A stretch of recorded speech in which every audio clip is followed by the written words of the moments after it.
ආයිබෝවන් සියලුම දෙනාට. අදත් අපි ඔබ හා එකතු වන්නේ හිතන්නේ නැති පැති ගැන කතා කරන විශේෂ සාකච්ඡාවකට. මම වගේ බොහොම සරල ප්‍රශ්නයක් අහන්න.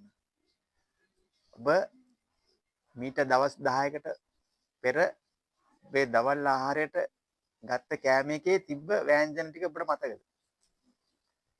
ඔබ මීට දවස් 10කට පෙර ගත්ත දවල් ආහාරයේ තිබ්බ ව්‍යංජන ටික ඔබට මතකද? කියන්න පුළුවන්ද මතකේ? කියන්න බෑනේ. දවස් 10කට පෙර නෙමෙයි දවස් 3-4කට කාපු දවල් ආහාරයේ තිබ්බ ව්‍යංජන ටික ඔබට කියන්න අමාරුයි. ඒ කියන්නේ මතකයක් නැහැ. ඇත්තටම මේක එහෙම තමයි සිද්ධ වෙන්නේ.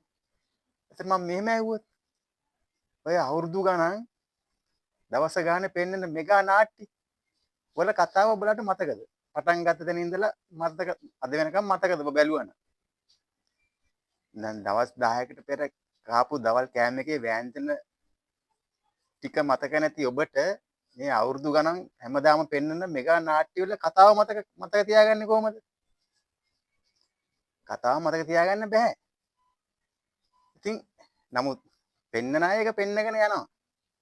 ඒ මොන අරමුණෙන් පෙන්වන්නේ? ඒගොල්ලන්ගේ ගොඩ වැඩි කරගන්න. ඒගොල්ලන්ගේ නාලිකාවේ දියුණුවට, ඒගොල්ලන්ගේ දියුණුවට. වෙළඳ දැන්වීම් ටික වැඩි කරගන්න. ඉතින් අපි ඒවට අවු වෙන්න ඕනේ නැහැ. මොකද නාට්‍යයක් හැමදාමත් පෙන්නනවා නම් සතිය දවස්වල. ඔක අවුරුදු 7 8ක් 9ක් 10ක් අදින්නේ මොකටද? ඒතර අපේ රසඥතාවයෙන් නැති වෙනවානේ. අපිට මතකේ නැති වෙනවානේ. ඔච්චර අවුරුදු ගණන් කතාවක් කොහොමද අපි මතක තියාගන්නේ? කොහෙන්ද පටන් ගත්තේ? මැද මොකද උනේ? අග මොකද වෙන්නේ කියලා අපිට මතක තියාගන්න බෑ. ඇත්ත වශයෙන්ම. ඉතින් පෙන්නන අය පෙන්නන්නේ ඒක ප්‍රේක්ෂකයාට ඕන දෙයක් බලපු දෙන් අපිට වැඩක් නැහැ. අපේ ආයතනයේ ගොඩ නගා ගන්න තමයි ඒගොල්ලෝ පෙන්නන්නේ. මොකද දැන් අපි ඉස්සර නාට්‍ය බලමු 90 දශකේ. සතියකට එකයි යන්නේ. සතියකට එක කොටසයි යන්නේ. නමුත් කොටස් 10කින් 15කින් 20කින් වගේ අවසාන වෙනවා. ඒකේ අවසානයක් තියෙනවා. ඒතර අපිට කතාවත් මතකයි. මේ 90 දශකයේ ගිය නාට්‍ය. නමුත් දැන් යන්නේ මොකද වෙන්නේ? දවස ගානේ යනවා. සතිය දවස්වල අවුරුදු 8ක් 9ක් 10ක් තිස්සේ අදගෙන යනවා. ඒක කාටද මතක තියෙන්නේ? ඔය කතාව පටන් ගත්තේ කොතනින්ද ඉවර වෙන්නේ කොතනින්ද කියලා? අයිත් ඒක දැන් මුලින්ම රංගපාපු නළු නිලියෝ නෙමෙයි මැදක් වෙද්දී ඉන්නේ. තව ටිකක් යද්දී තව නළු නිලියෝ ටික. ඉතින් මොකද්ද කතාව? ඇත්තට ඉස්සර නාට්‍ය අපි කියමු කොටස් ඉස්සර 90 දශකයෙන් තිබ්බ නාට්‍ය කොටස් 20ක් තිබ්බා කියලා.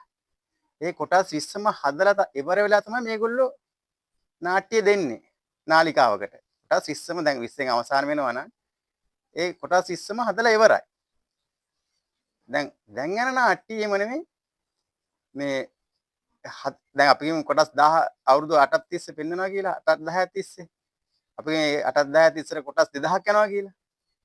දැන් මේ 2000 හදලා ඉවර වෙන්න එපා. නාලිකාවකට දෙන්න. නමුත් ඒගොල්ලෝ මේ 2000ම කොටස් 2000ම හදන්නේ නැහැ. නිකම් කොටස් කීපයක් හදනවා. දැන් එදිනෙදා සමාජයේ යම් කිසි සිදුවීමක් වුණා කියලා. අන්නේ සිදුවීමත් ඒ නාට්‍යයටම ඇතුළත් කරනවා. ඒතර එහෙම වෙන්නේ කොහොමද? ඒක නාට්‍යයක් හදලා ඉවර නම් අර එදිනෙදා සමාජයේ සිද්ධ වෙන දෙයක් ඒ නාට්‍යයට ඇතුළත් කරන්නේ කොහොමද? එහෙම වෙන්න බෑනේ. ඒක කොටස් ටික හැදුවා නම්. ඒක තමයි මේ කිසිම හරයක් නෑ මේ නාට්‍ය වල. ඔය පෙන්නන්නම් වල සතියේ දවස ගානේ කොටසක් පෙන්නනවා හදලා රසිකයන්ට බලන්න කියලා රසිකයොත් ඉතින් බලනවා හැමදේම පෙන්වන නිසා. නමුත් අපි දැනගත යුතුයි හොඳ දේ තෝරගෙන බේරගෙන බලන්න. මොකද ඒගොල්ලන් අපිට ආදරගෙන මේ අවුරුදු 8ක් 10ක් තිස්සේ නාට්‍යයක් පෙන්වන්නේ සතිය දවස ගානේ මේ පෙන්නනවත් මදිවට. ඒගොල්ලන්ගේ දියුණුවට පැවැත්මට. දැන් අපි කිව්වම පෙන්නගෙන යද්දි සම්මානයක් හම්බුනායි කියලා. එතකොට නවත්තන්න හිටියන් නවත්තයිද? තවත් අදිනවා. තවත් මොකක් හරි කොටසක් රඟපාලා තවත් අදගෙන යෑම තමයි ඒගොල්ලන්ගේ අරමුණ. ඒගොල්ලන්ගේ දියුණුව තක. අර ප්‍රේක්ෂකයට කිසිම රසාස්වාදයක් දෙන්නේ නැහැ. අන්න ඕකයි ඇත්ත කතන්දරේ. දැන් මොනවද තියෙන නාට්‍ය? මේ පාට කාක්කෝ කියයි, කොන්ක්‍රීට් ඇණයක් කියයි, කම්බි ඇණයක් කියයි. ඒතකොට වෛර දඩේම කියයි. එතන පැණි සොයා කියයි. ඔන්න ඔය වගේ නේද යන්නේ අද? ඉතින් ඕවා දැන් දවස ගානේ පෙන්නලා අවුරුදු ගානක් තිස්සේ අදිනව නේද? දැන් ඔයාලට ඔකේ මුල් කොටස් ටික මතකද? මැද කොටස් ටික මතකද? මතක නෑනේ. ඔයගොල්ලොත් අර පෙන්නන හින්දා බලනවා. නමුත් දැන් කාලය ඇවිල්ලා තින්නේ අපි මේවා ප්‍රතික්ෂේප කරන්න ඕන. මොකද මේගොල්ලන්ට අපි රැවටෙන්න ඕනේ නෑ. ඔය නිකන් පෙන්නන්නම් වාලේ පෙන්නන නාට්‍ය බලලා. අන්න කදිම උදාහරණ 90 දශකයේ පෙන්නපු නාට්‍ය. දැන් මම උදාහරණයක් ඕන දෙයක් කියන්න.